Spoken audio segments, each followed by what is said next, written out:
जय श्री श्याम। राधे राधे दोस्तों। रवि प्रदोष व्रत की कथा के अनुसार एक गांव में अति दीन ब्राह्मण निवास करता था। उसकी स्त्री प्रदोष व्रत किया करती थी। उसे एक ही पुत्र था। एक समय की बात है, वह पुत्र गंगा स्नान करने के लिए गया।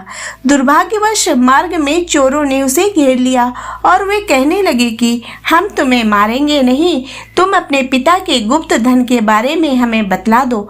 बालक दीन भाव से कहने लगा कि बंधुओं, हम अत्यंत दुखी दीन हैं, हमारे पास धन कहाँ है। तब चोरों ने कहा कि तेरे इस पोटली में क्या बंधा है। बालक ने निसंकोच कहा कि मेरी माँ ने मेरे लिए रोटियां दी है।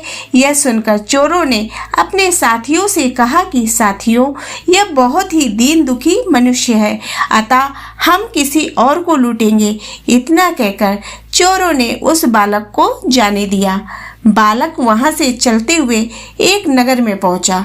नगर के पास एक बरगद का पेड़ था।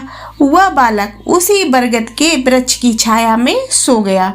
उसी समय उस नगर के सिपाही चोरों को खोजते हुए उस बरगद के वृक्ष के पास पहुंचे और बालक को चोर समझकर बंदी बनाकर राजा के पास ले गए। राजा ने उसे कारावास में बंद करने का आदेश दिया।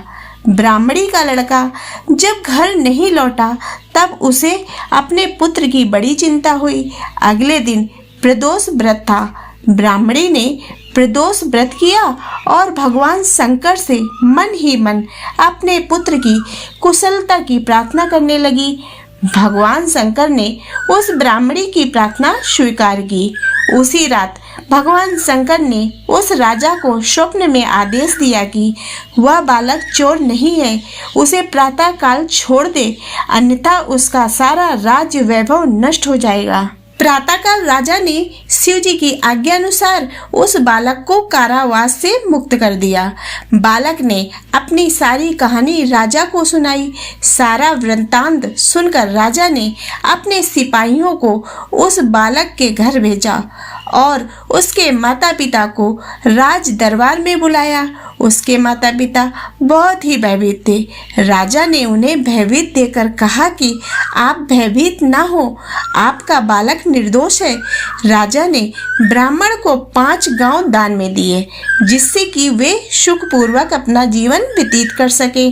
भगवान शिव की कृपा से ब्राह्मण परिवार आनंद से रहने लगा। अतः जो मनुष्य रवि प्रदोष व्रत को करता है वह सुखपूर्वक और निरोगी होकर अपना पूर्ण जीवन व्यतीत करता है तथा उसके जीवन में खुशहाली आती है।